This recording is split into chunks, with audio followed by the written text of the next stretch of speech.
Bonjour, je suis l'abbé Anthony Cekada.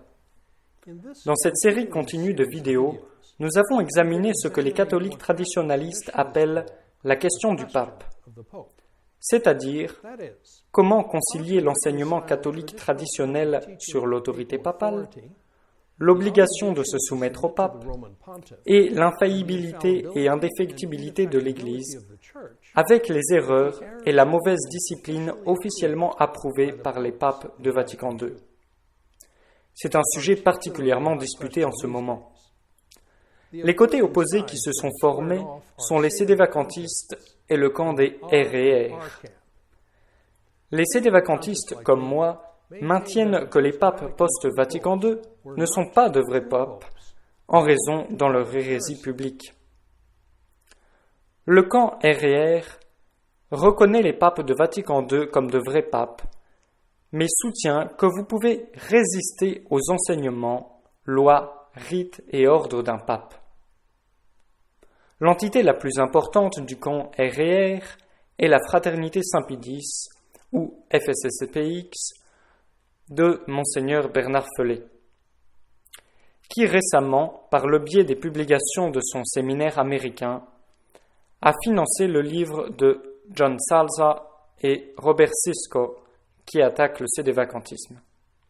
La mission des auteurs était de décrire le sédévacantisme et les sédévacantistes comme moi comme complètement, absolument uniques, une tâche qu'ils ont entrepris avec beaucoup d'enthousiasme. Ainsi, messieurs Salza et Sisco nous assurent que le sédévacantisme est fondé sur la même erreur que le protestantisme, tout sauf catholique, empoisonné, et qu'il conduit à l'hérésie. Les prêtres sédévacantistes, comme moi, ont perdu la foi dans l'Église, sont comme des juifs incrédules qui étaient ennemis du Christ et ont produit le fruit pernicieux d'une secte. Monseigneur Fellet et toute une députation de prêtres de la Fraternité Saint-Pie X se sont alignés pour seconder ces merveilleuses épithètes anti-sédévacantistes et faire publiquement l'éloge du livre qu'ils qualifient de lumineux. Mais comment, nous, sédévacantistes, en sommes-nous arrivés là? Qui nous a conduits sur ce chemin de ténèbres? Si vous êtes à la recherche d'une explication lumineuse, je peux faire la lumière sur ce point. Voici Monseigneur Lefebvre, fondateur de la Fraternité, archevêque titulaire de Synada en Phrygie et sédévacantiste.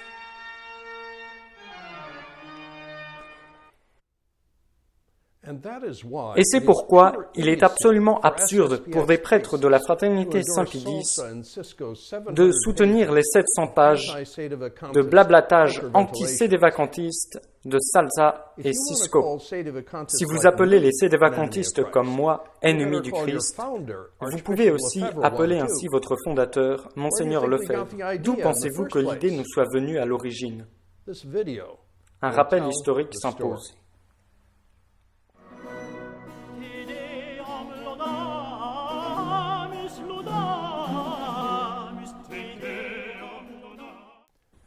J'étais au séminaire de la Fraternité Saint-Pie X à Écône, en Suisse, dans les années 70.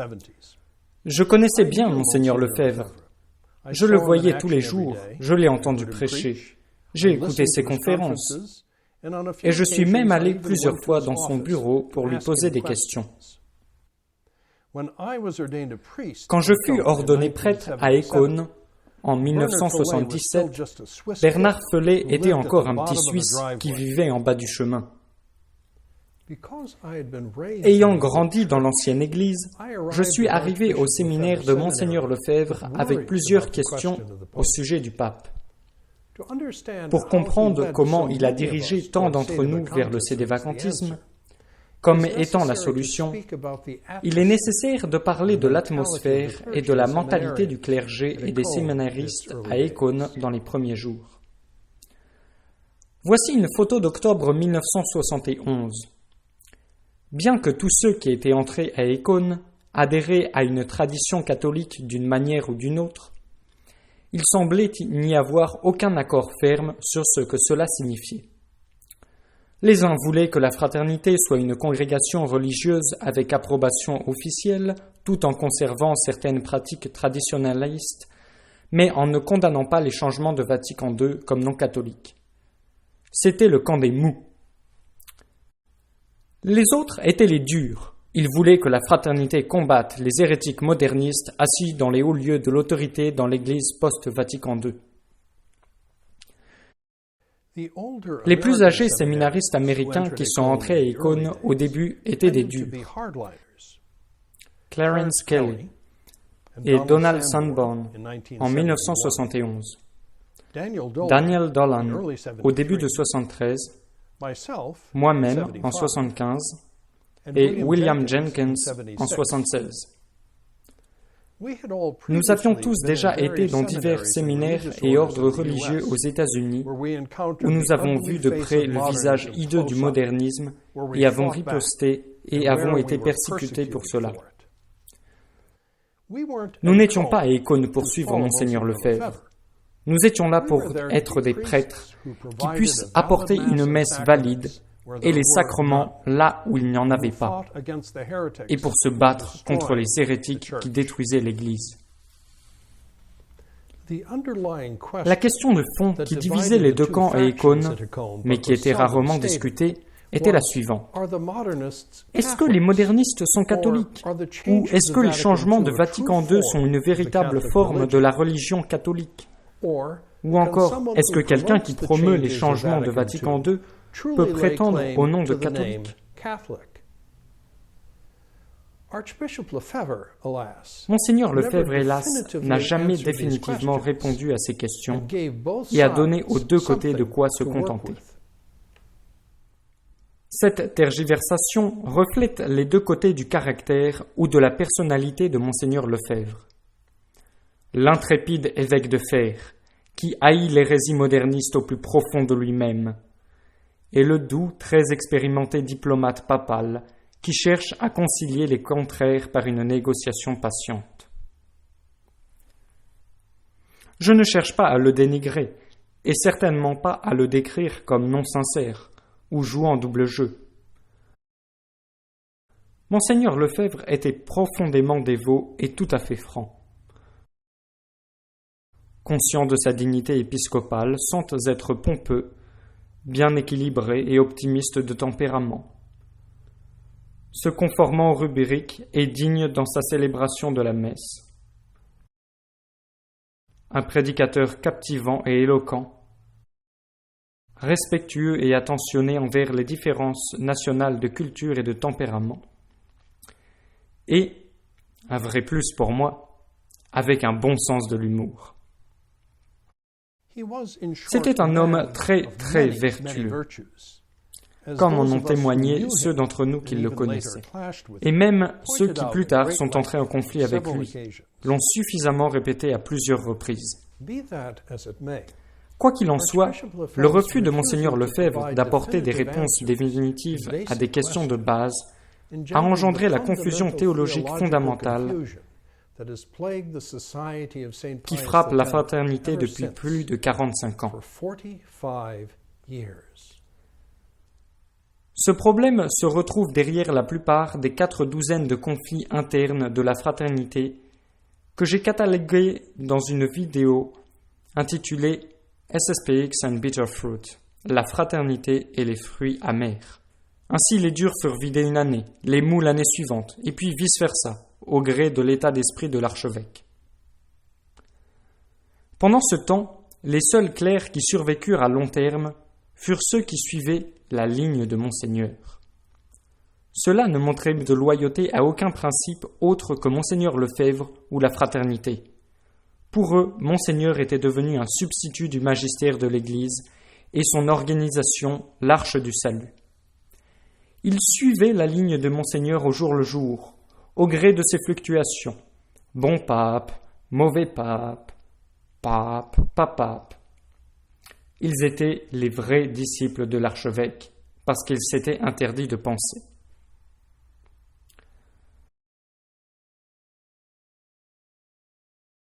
Mais il va sans dire cependant que quelques-uns d'entre nous réfléchissaient. Et grâce à une combinaison d'influences présentes à Econ au début et aux principes énoncés par Monseigneur Lefebvre lui-même, nous avons conclu que Paul VI était un faux pape et que le Saint-Siège était vacant. Et il faut ici mentionner le terme sédévacantisme, qui fut donné pour désigner la position théologique que le Saint-Siège est vacant. Je n'ai jamais entendu ce mot à Econ.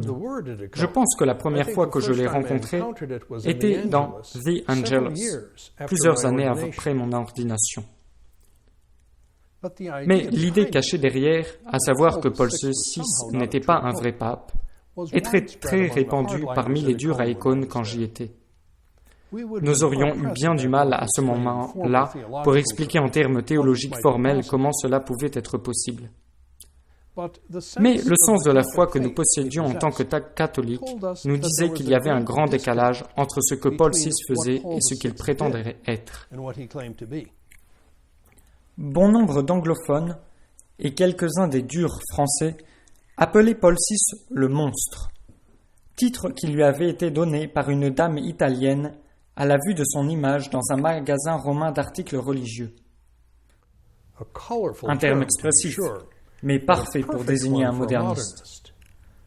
Cela décrivait exactement ce qu'était Montigny pour nous. Une espèce de laide créature à deux faces, qui haïssait la foi catholique et qui était subtilement en train de détruire le catholicisme. Dans les premiers jours de la fraternité, l'idée que Paul VI n'était pas un vrai pape n'était certainement pas un crime de la pensée. C'était la position de prêtre que l'archevêque respectait clairement. Le père Noël Barbara. Il est ici avec Monseigneur Lefebvre visitant Padre Pio. Également le père Gérard des Lauriers, professeur à Econ. De même, l'abbé Peter Morgan, supérieur du district d'Angleterre, est le premier prêtre de la fraternité ordonné par Monseigneur Lefebvre. Et puis, il y avait aussi les paroles mêmes de Monseigneur Lefebvre, qui nous orientaient continuellement vers le sédévacantisme. En 1976, un an avant que je sois ordonné prêtre, l'archevêque a clairement posé tous les principes y conduisant, comme vous allez le voir dans un instant. En conséquence, je n'ai jamais prié pour Paul VI comme pape, même à ma messe d'ordination. Et en tant qu'organiste, je refusais d'accompagner l'antienne pour lui au salut du Saint-Sacrement. Jusqu'en août 1979, le sédévacantisme n'était pas encore un crime dans la fraternité. Lors d'un dîner de prêtres au prieuré d'Oyster Bay Cove, Long Island, j'ai directement demandé à l'archevêque si la liberté religieuse était une hérésie. Il a dit oui. J'ai alors dit que, puisque Jean-Paul II l'enseignait, ne devrions-nous pas tirer la conclusion ? Il a souri à ce que cet Américain effronté demandait et a répondu « Je ne dis pas que le pape n'est pas pape, mais je ne dis pas non plus qu'on ne peut pas dire que le pape n'est pas pape. » Il s'est mis à rire, comme nous tous, parce qu'en français, cela faisait beaucoup de papa-pape. Mais nous l'avons pris au mot. Malheureusement, 3 mois plus tard, le côté diplomatique de Monseigneur Lefebvre prévalait. Avec Jean-Paul II, la possibilité d'un accord Vatican-Econ était dans l'air. Le 8 novembre 1979, par conséquent, Monseigneur Lefebvre a publié une déclaration disant que la fraternité ne pouvait tolérer en son sein ceux qui ne reconnaissaient pas Jean-Paul II comme pape et qui refusaient de mettre son nom dans le canon, ni ne reconnaissaient la nouvelle messe en latin comme valide. À la fin de mai 1980, Monseigneur Lefebvre nous a rendu visite à nouveau à Oyster Bay. Et puisque nous avons refusé d'adhérer à la nouvelle ligne, il en a expulsé 3 d'entre nous. Mais le lendemain matin, sans aucune sollicitation de notre part, il a changé d'avis. Tout irait bien tant que nous n'attaquions pas publiquement la position de la fraternité, a-t-il dit, ajoutant qu'il ne serait pas non plus nécessaire de mettre le nom de Jean-Paul II dans les prières liturgiques. La volte-face, je pense, reflète une autre facette de la vertu de l'archevêque. Nous avons supposé que quelques-uns des jeunes Turcs qui le conseillaient l'avaient poussé à nous expulser, mais que son côté bienveillant et paternel, tout à fait considérable, l'avait finalement gagné. Et nous lui sommes très reconnaissants pour cela. Et voilà, Monseigneur Lefebvre a laissé 3 prêtres, qui, selon les standards actuels de la fraternité, ont perdu la foi dans l'Église et sont comme des Juifs incroyants, diriger le district nord de la fraternité. 3 ans plus tard, bien sûr, Monseigneur a expulsé 9 d'entre nous de la fraternité. L'enjeu, cependant, n'était pas le sédévacantisme. J'ai déjà raconté cette histoire ailleurs. Même après des conflits ultérieurs publics avec des sédévacantistes, Monseigneur Lefebvre maintenait encore que la position sédévacantiste était potentiellement tenable pour les catholiques, parce que Rome, le mot code de Monseigneur Lefebvre pour le pape, avait perdu la foi. Si vous voulez une preuve supplémentaire de l'affinité de Monseigneur Lefebvre avec des clercs qui adhéraient à une position que messieurs Salsa et Cisco considèrent comme tout sauf catholique, empoisonné et menant à l'hérésie, rappelez-vous juin 1988.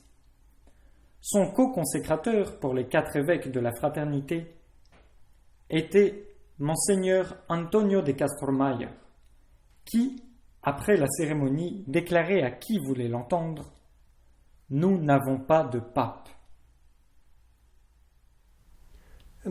Enfin, même, la fraternité en 2016 tolère la présence de prêtres qui sont sédévacantistes, tant qu'ils ne disent rien à personne. Si ces clercs sont, comme les auteurs du livre lumineux préfacé par Monseigneur Felet le disent, des ennemis du Christ et comme des Juifs incrédules, comment celui-ci peut-il leur permettre de rester dans son organisation ?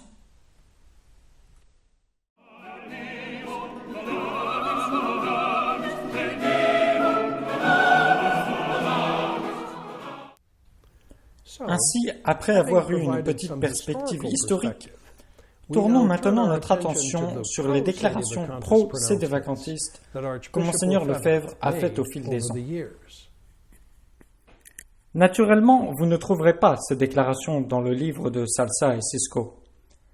À la place, vous trouverez 3 paragraphes dans la préface pour vous dire que la question du siège vacant pesait lourdement sur l'archevêque, qu'il était un ecclésiastique prudent et qu'il préférait attendre, et que Monseigneur Tissier nous assure que vraiment, réellement, Monseigneur Lefebvre voulait reporter la question à quelques futurs papes et cardinaux. Bien. Mais en même temps, Monseigneur Felet et les auteurs nous ont également assuré que leur livre est complet et systématique. Alors, pourquoi ne pas nous donner les citations de Monseigneur Lefebvre et le laisser parler pour lui-même ? Parce que, comme Salsa, Cisco et Monseigneur Felet le savent très bien, ces citations vont dans le sens contraire au but de leur livre. Si l'ancien évêque de Fer lui-même a dit tant de choses qui favorisent le sédévacantisme, comment pouvez-vous présenter les sédévacantistes, en particulier les prêtres qui connaissent personnellement Monseigneur Lefebvre et qui adhéraient maintenant à cette position, comme diaboliques crypto-luthériens? Qu'est-ce que cela suppose de Monseigneur Lefebvre lui-même? Avec cela en tête, nous présentons maintenant sous la forme d'un catéchisme certaines des déclarations de l'archevêque favorisant le sédévacantisme. Que faut-il penser des erreurs de Vatican II et de l'institution qui les enseigne? L'Église qui affirme de pareilles erreurs est à la fois schismatique et hérétique. Cette Église conciliaire n'est donc pas catholique. Si un pape adhère à cette nouvelle Église conciliaire, quelle en est la conséquence? Dans la mesure où le pape, les évêques, prêtres et fidèles adhèrent à cette nouvelle Église, ils se séparent de l'Église catholique. Est-il possible que le pape lui-même puisse rompre avec l'Église? Dans la mesure où le pape s'éloignerait de cette tradition, il deviendrait schismatique. Il romprait avec l'Église. Les théologiens comme saint Bellarmin, Cajetan, le cardinal Journet et bien d'autres ont étudié cette éventualité. Ce n'est donc pas une chose inconcevable. Sommes-nous certains que Paul VI est un vrai pape? S'il nous apparaît certain que la foi enseignée par l'Église pendant 20 siècles ne peut contenir d'erreurs, nous avons beaucoup moins l'absolue certitude que le pape soit vraiment pape. Est-il possible que Paul VI puisse même ne pas avoir été un vrai pape dès le départ? L'hérésie, le schisme, l'excommunication ipso facto, l'invalidité de l'élection sont des causes qui éventuellement peuvent faire qu'un pape ne l'ait jamais été ou ne le soit plus. Quelle serait alors la situation des catholiques? Dans ce cas évidemment très exceptionnel, l'Église se trouverait dans une situation semblable à celle qu'elle connaît après le décès d'un souverain pontife. Qu'arrive-t-il à un pape qui ne transmet pas la vérité? Il semble inconcevable qu'un successeur de Pierre puisse faillir à la communication de la vérité qu'il doit communiquer, parce qu'il ne peut, sans, je dirais, presque disparaître de la lignée des papes, ne pas communiquer ce que les papes ont toujours communiqué. Est-ce qu'il continuerait à être pape? S'il arrivait que le pape ne fût plus le serviteur de la vérité, il ne serait plus pape. Puisque la liberté religieuse est, comme vous le dites, une hérésie et que Jean-Paul II l'enseigne, ne devrions-nous pas tirer l'évidente conclusion? Je ne dis pas que le pape n'est pas pape, mais je ne dis pas non plus qu'on ne peut pas dire que le pape n'est pas pape. Est-il concevable, monseigneur, que vous-même puissiez devenir sédévacantiste un jour? Vous savez, pendant un certain temps, beaucoup de gens, les sédévacantistes, ont dit « il n'y a plus de pape ». Mais je pense que pour moi, ce n'était pas encore le temps de le dire, parce que ce n'était pas sûr, ce n'était pas évident.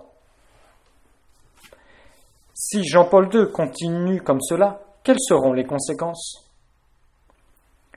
Ces actes récents du pape et des évêques avec les protestants, les animistes et les juifs, ne sont-ils pas une participation active à un culte non catholique tel que l'a décrit le canoniste Naz au canon 1258, paragraphe 1?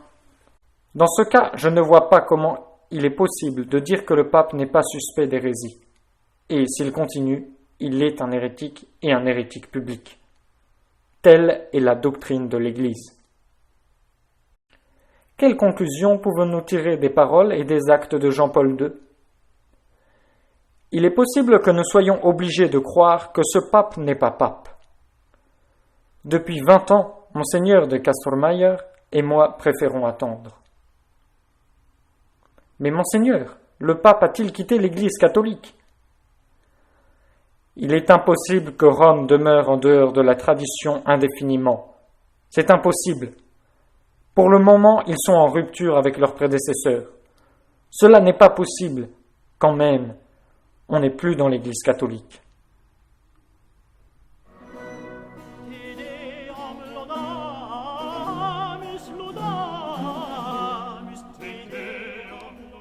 Il serait possible, bien sûr, d'assembler une collection de citations intitulée « Monseigneur Lefebvre anti-sédévacantiste » ou « Monseigneur Lefebvre reconnaître et résister » et de trouver une quantité égale de citations. Il a été, en effet, tout cela à un moment ou à un autre.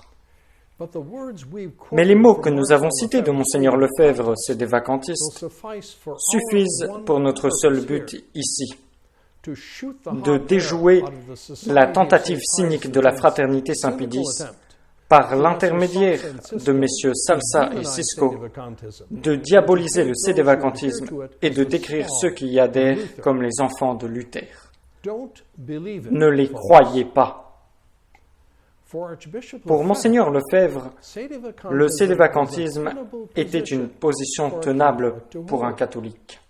Il a posé initialement bon nombre des principes qui nous y conduisent.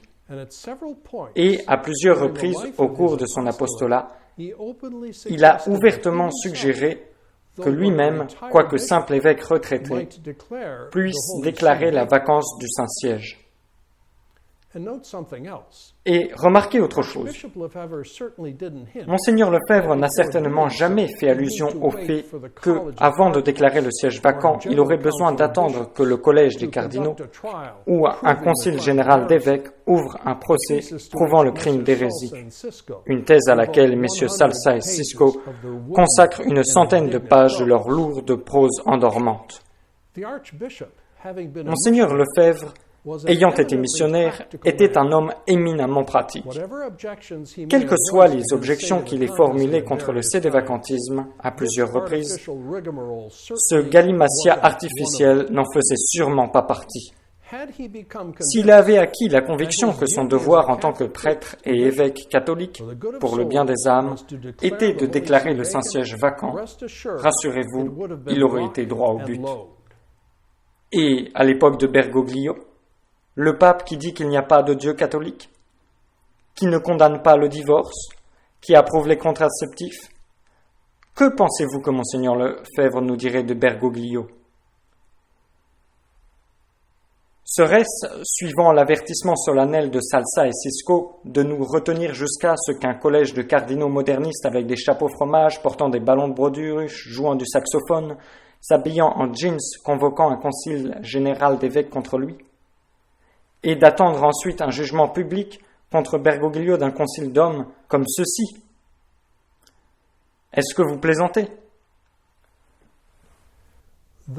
Ceux d'entre nous qui connaissaient en effet Monseigneur Lefebvre n'ont aucun doute à propos de ce qu'il dirait maintenant, parce qu'il l'a déjà dit il y a près de 30 ans. Rome a perdu la foi, mes chers amis. Rome est dans l'apostasie. Ce ne sont pas des paroles, ce ne sont pas des mots en l'air que je vous dis. C'est la vérité. Rome est dans l'apostasie. On ne peut plus avoir confiance dans ce monde-là. Il a quitté l'Église, ils ont quitté l'Église, ils quittent l'Église. C'est sûr, sûr, sûr. Combien aviez-vous alors raison, Monseigneur? Combien avez-vous raison encore aujourd'hui?